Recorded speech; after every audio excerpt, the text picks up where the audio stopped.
We're on our desktop today. We're on our laptop, actually, instead of the phone, and this is all a bit new. And we can, presumably the comments come there. They do. They do. So welcome. Another live with us. Yay. Today's topic. Yeah, we want to explore the shadows of the mother a little further. We have done another live on this recently, and it's in our timeline. Yeah, and I wrote a post about it yesterday as well. And we got some messages asking, "Ooh, can you talk more about it?" And so we are going to talk about what the shadows are and how you find the gifts in them and some other stuff. We wanted to just briefly also touch on this idea about the shadows of the mother, because it's along the lines of, if you've listened to our lives, you know that we've been talking lately about one of the pieces that we're talking about lately is the idea of the universal stories of the mothers, and that when a group of mothers truly feel safe and can truly share what's real for them, over and over and over and over again, how many times you hear common threads, common stories, how many times women say, so many times, it's such a common feedback for us, "Oh my God, that could have been me." Yeah, like I heard myself. That woman sharing, "That could have been me, that could have been my words." We hear that all the time. There's so many universal stories threaded through all of our experiences of motherhood. And part of that universal quality, sorry, dinging happening. What do I got to stop the dinging? Is shadows. There are also some very universal shadows of the mother that are pretty present to some degree in nearly every mother. They are present in it. Well, they are present whether you're a shadow or not, And the thing with shadows is they're the things that we most don't talk about. Even though they're universal, we hide them so deeply often because we don't feel safe and we wish they weren't in us. So it's extra want them to be gone, to bring them up in safe spaces with other mothers. We consider them our biggest faults, don't we? Yeah. So some of the common ones that we hear a lot is the angry, raging mother. Yeah, I was just saying to Lisa, I would call it the psycho, crazy, raging mum. Like a whole other persona comes out and you just completely lose it at your kids and then afterwards feel like massive shame and guilt. That's definitely a shadow of the mother. You lose it when you're like so stretched. The slack, lazy, neglectful mother. Yes. Oh yeah, that's another one. It's the parts of us that we make so wrong and we wish were not a part of us. Yeah. And we hold shame and guilt around. Yeah, and that we beat ourselves up about over and over and over again, like, I need to do better, I need to change this, I need to be different, I need to be different. Yeah. Yeah. So the reason we shadow work is one of the things that we bring into all of our work is because, well, it's a similar thread to what you've probably heard us say in so many other ways. You need to have a healthy relationship with the whole of you in order to have a really healthy relationship with your children. And the shadow, it never actually works to deny or push away or just try to cut out, or from a place of making something wrong, from a place of blaming yourself and shaming yourself. It doesn't actually work to change something and to get rid of something. It actually makes it get even stronger and explode even more and kind of get hidden more, which then makes it from, like, you probably heard that saying, what you resist persists. And we mentioned in our other live about shadows, like the beach ball effect. The more you push them under the water, the more they fly out like crazy. Yeah, as soon as you get tired or stressed, or you lose your focus on holding everything down and squashing it in, flies up. So that's why it's so important to do this kind of work, to actually be really real with yourself and stop like wanting to deny and hide all those aspects of you to yourself, and then also it's incredibly powerful in safe spaces with other people. Like, as Lisa said before, you'll discover you're not alone.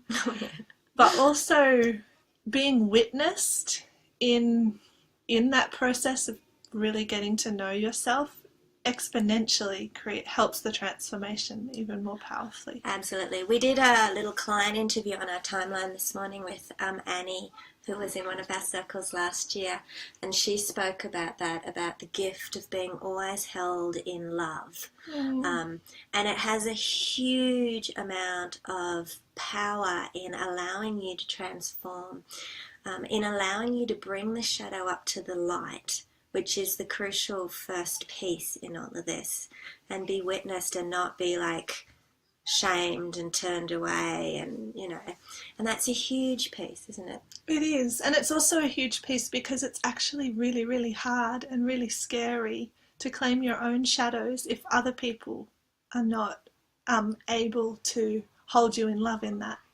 Because like a big part of shadow work is actually being okay with acknowledging the fact that, yes, a part of me is a neglectful mother.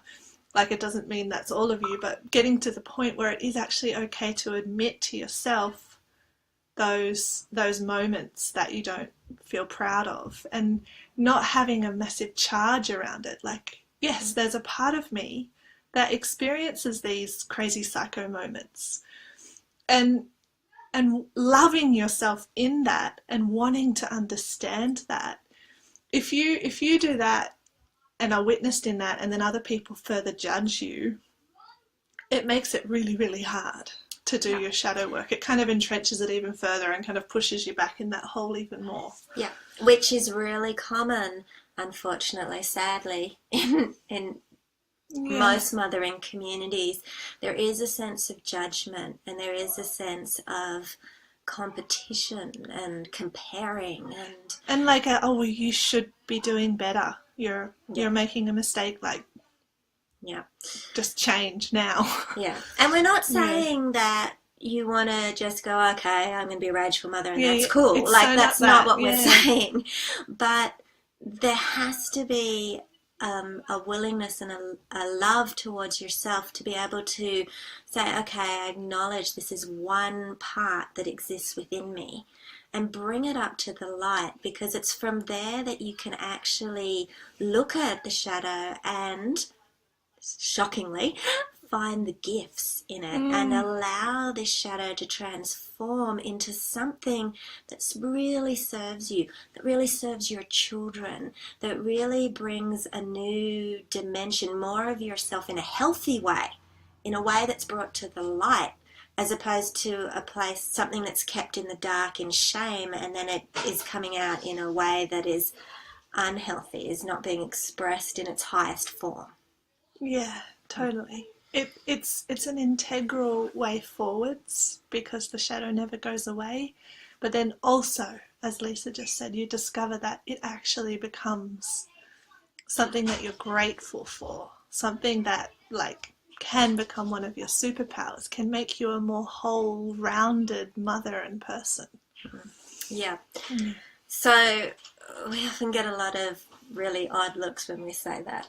Yeah, like someone admits a shadow and they're like, ugh, that's that one that I absolutely hate, that I just want to like cut out of existence and How never can be there again. possibly be a gift in that?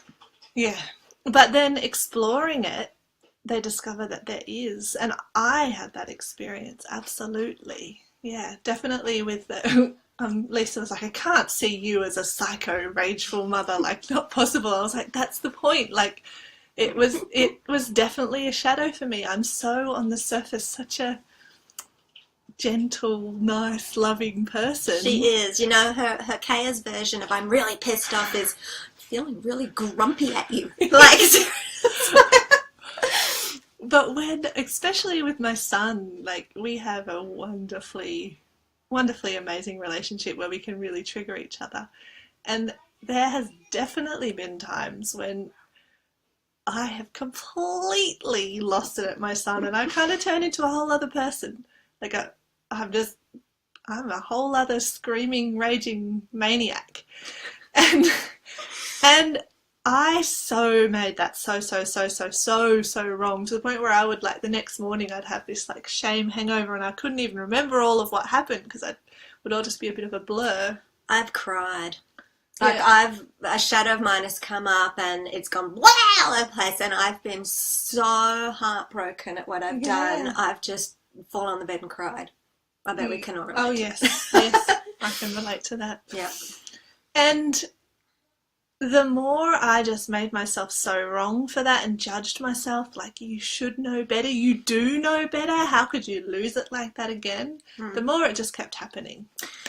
Remember a couple of years ago, to relate, do you remember when we did a lot of shadow work, that weird dynamic we had where we were like, oh my God, how can we be in integrity? We're teaching conflict resolution, Yeah. blah, blah, blah, blah, like, you know, like that we were teaching it and we couldn't live it. And yeah, it comes up, trust me. It comes up in so many different ways. Yeah. But the more I was like wanting to understand and love that part of me, and also feel okay with like just acknowledging to myself, and from a place of knowing that all those ways of being that I see out in the world and that I see in myself are in me and are also in everybody else. And the more we deny them, the more they come up in backhanded ways. So I came to a commitment to like, I'm going to own all of me. It doesn't mean I make it like right or wrong or anything. It's just I'm going to be really honest and real about how I show up and about all of me. And then after that, I'm going to really try to understand all of me and really connect with all of me and love myself in all of me.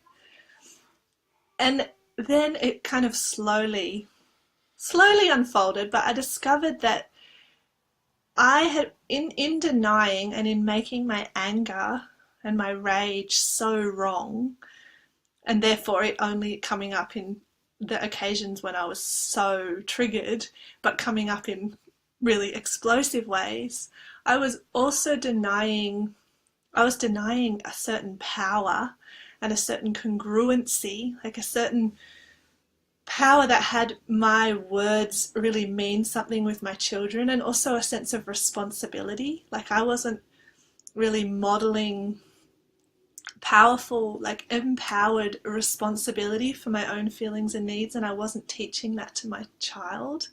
And I also wasn't really claiming like self-care and self-love and honoring my own needs. Like all those things were connected to the rage and the anger, and pushing them away was also pushing all those other things away. And when I welcomed the rage and anger in, like it is a part of me and I love myself in it, then I could actually have more access to all those gifts. The gift of self-care, congruency, responsibility, and power. And they became more of who I was as a mother and more of how I showed up as a mother, and like modeled all that to my children. And I became a more well-rounded mother in that, through embracing my rage and anger. And not just mother. Yeah. Woman. Oh, yes. Remember, where you grow as a mother, and boy don't we grow, you grow in all areas of your life. It's one of the hugest gifts that being a mother provides us. Our growth is not contained to just the role of mother. Totally. And a whole other part of it that I forgot to mention just then is around projection. When I deny my anger and rage, I'm actually also suppressing it to the point where not only does it explode up in myself sometimes, but my children are taking that denied anger and rage on. So then my son would do the same. He would be, like in some instances people would say that he is quite soft and gentle, but he exploded. He exploded like me and would mirror that. And the more that I can have a healthy relationship with that part of me, the more that he can as well. Absolutely. Our children are very sensitive to our energetic states all the time. And they are always holding mirrors for us. around our own growth, for better or for worse, in Yes, yes, so yes. many ways, on so many levels. But one of those levels is they will show you your suppressed shadows. They will bring them forwards, not just like through you exploding, although they could keep triggering you too, because they do that, but they can actually own the shadow for you and really bring it up to the surface. I remember you talked about that, the crying with Maddie, about how you were so making crying wrong. Yeah, I did. I had this thing where I would make crying really wrong, because I'm one of those really sensitive people that cries at everything. I can't watch news or TV commercials or everything makes me cry. And I was like, oh, I'm going to cry, I'm not going to cry, I'm not going to cry. And I would shove that down and I wouldn't own that. That was so not okay to do. And my daughter totally adopted it. And we never even had a conversation about it, not once. And then she started going, I can't cry. Weak to cry, can't cry. I was like, oh! So they absolutely will like take on and show you all those things you're suppressing on all sorts of different levels, so many levels.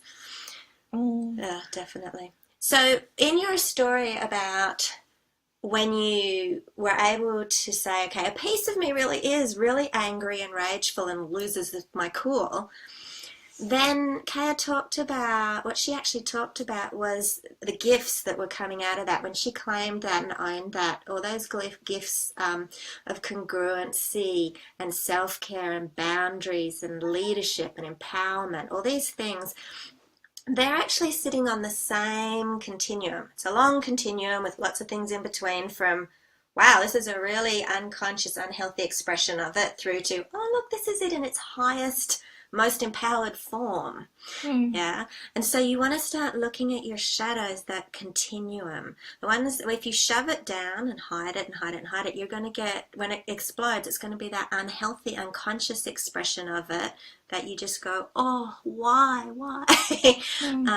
But as you start to claim it and bring it to the light, you're able to look at the whole continuum and go, okay, if this was expressing itself, this energy, this feel in my body, if it was expressing itself in its highest form, what would it be? What could it look like? And a way that I was told to kind of look at this that I found helpful was, imagine that this energy, this particular way of this kind of frequency, the volume is turned up so crazy loud, like, you know, when you just turn speakers up so loud that you can't actually hear the nuances of it. So much distortion. It's just like, like you can't actually hear the music because you can only hear your eardrums bursting.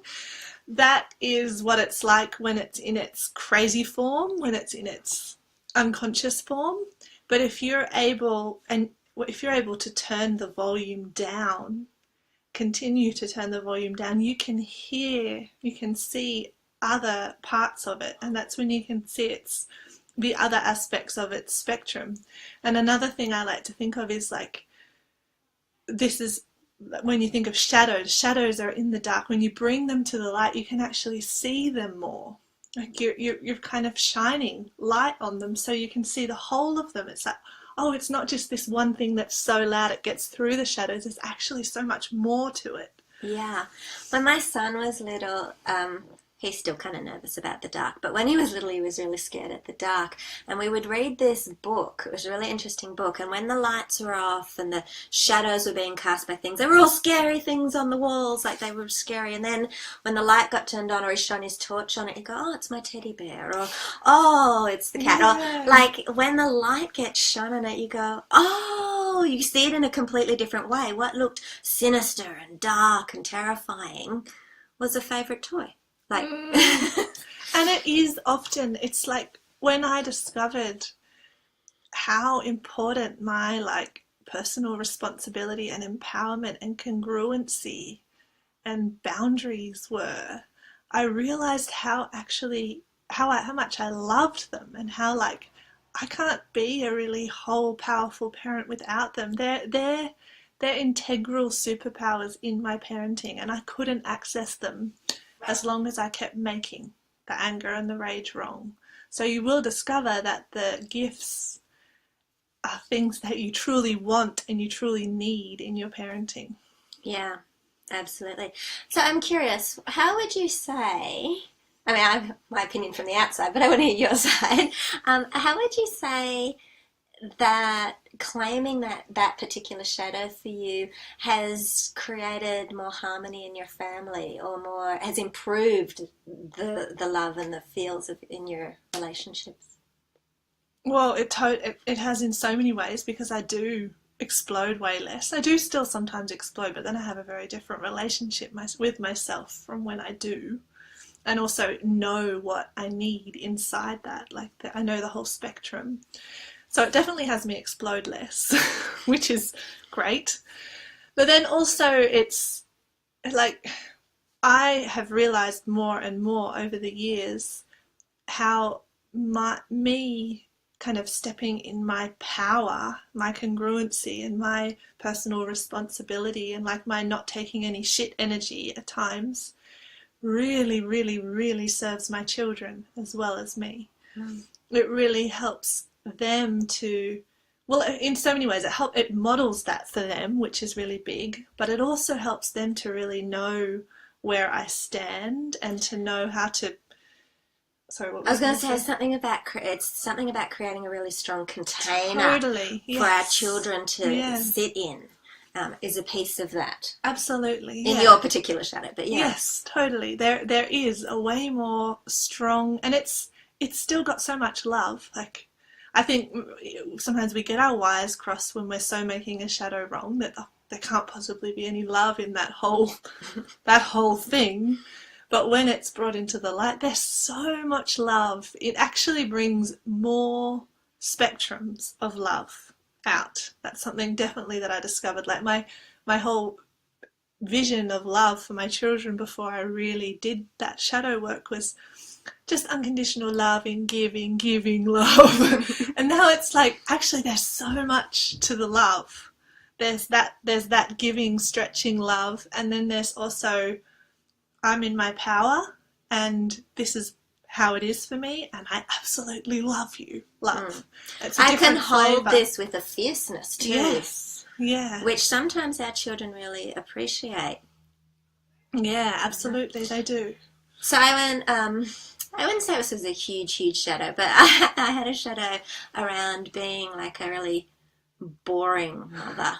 Like, I'm not engaged enough. And like when I say that to other people, they laugh because, with my children 24/7 for their entire life. Also, like organising so many community things and Yeah, I'm a pretty engaged which is mother. it's so often how it is. Other people like are often like, really? That's your shadow? Because Yeah. we try so hard to hide our shadows, which is what has them come up like nuts. Yeah. So I had this shadow about not being engaged enough. And it is like, I think too, sometimes our shadows kind of are pointing at some of our higher values too. It's a really high value for me to be engaged and present in my children's lives, right? So I was like, oh, I'm not engaged enough, I'm not. And it wasn't until I started to make that a little bit okay, like like I started to bring that up and go, it's okay that there's a part of me that's that I'm still a good mother, like that I was able to start looking at that another way. And then I suddenly noticed how much more playful in the moment I was being with my children. It's like it opened a door, just me being willing to say, it's okay. It's okay. That might be a part of who I am as a mother. There's other things in me that's good as a mother, like, and suddenly I realized I was having way more fun being playful on the floor with the kids. And that is a gift. That's like, when we're so stuck in making shadows wrong, it's like we have a really limited perspective of what something is, like what engaged means. And when we can actually embrace us as we are, where we are, it, like, that's often a gift in the shadow is, there's so much more possibility. I can just be me, and then more of me can come through. Yeah, when we take the pressure off the right and the wrong and all of that, it allows space for what's underneath to just naturally rise. Because actually, in my experience, what's often rising naturally out of that, when you can sort of push away that shame and stuff that you're putting on top of it, is how you really do want to be showing up. There's some elements that's like, yeah, I really want to show up like this in a Yes. healthy way. But you know what I mean? Like underneath that, my playfulness was sitting under there. It just wasn't bubbling up as well as it could have. Yes. Thank you for the love. Hello to whoever's here. I can't see who's here. I really wish they would not do that anymore because we don't know who you are. But You can let us know, and you can ask any questions if you like. yeah, I think we're kind of at the end of what we were going to say. Yeah. So if you want to explore a shadow, find something that... Okay, here's a good one. I would be mortified if another mother saw me do that. Or, wow, if Lisa and Kale walked in on me right now and saw me do that. If someone was looking through the window right now. I would be so embarrassed. Something like that. There's a shadow somewhere there. Have a look for it. And then allow yourself to, first of all, make yourself, like, reach for a bit of compassion. There's a bit of a journey around that, but reach for some compassion and say, well, this might be a piece of me. This is a piece of me. Like, we're so multifaceted. We all have so many parts in it. So, okay, this is a piece in me. Reach for some compassion around that, some acceptance. And then allow yourself to feel that in your body. Even though it's something you normally push away, feel the energy in your body. And ask yourself, you can do it two ways. Kaya and I talked about them, but ask yourself, if I took this feeling in my body and I allowed it to come forwards in its highest expression, if someone else took this and they showed it in the highest form it could be, what might it be? What might be the qualities coming through? Or if you like the idea of, wow, this is really loud and it's all distorted, if I turn the volume right down on it, what would be coming through? What would be the actual music, the essence of it that would be coming through in a higher form that would be more in alignment actually with probably some of your highest parenting values? And sometimes it can also help to tune into what the needs are underneath and what are some other really empowered ways that you feel good about that you could meet those needs. And that's a whole other way to really explore that gift. Yeah. Okay, we're at the end. Anything you want to say? Oh, Mother Rising. Yes, absolutely. Mother Rising. If you resonate with any of this, we'd love you to join us in Mother Rising. Just for the next 2 days, there's an early bird discount. So it's a membership program, an ongoing membership program at an incredibly affordable price. We've never done anything like this before. We've usually done like really high-end small group or private coaching. Yeah. We really want to connect more intimately and personally and live with more women. So that's what Mother Rising Sisterhood is for. And it's very much about bringing parenting, like the whole experience of motherhood, bringing support for mothers back to yourself first, back to your own relationship with yourself, because that's where it all begins. You can't just jump straight to getting a new tactic to say something different to your child. All those things are helpful, but first you need to come back to your relationship with yourself. It starts within. And we're all about bringing you back to yourself, bringing you back into healthy relationship with yourself. And from there, allowing it to ripple out into your relationships. And it absolutely does. And one of the things is just what we talked about today, shadows. And you're going to see that we talked about this at the beginning of this video about love and support and the universal stories of the mother and the universal shadows of the mother. You're going to see that inside the sisterhood that we create, because we're kind of a bit known for our sisterhood. And our spaces are designed for there to be so much support. There is no judgment. There is no competition. Safety. There is just tons of love and safety and understanding, shared understanding. We get it. We're mothers, you know. And to the point where sometimes things like this kind of melt through that love and support. Absolutely. It's incredibly powerful. Yeah. And already in the group, the sharing has been beautiful. Yeah. And already the support is there. If you want to come and join us, please do. We would love, love, love to have you. We would love to reach more and more women. Okay, that's it for us today. Yes. We'll put the link in the description now. Okay, bye-bye. Bye-bye.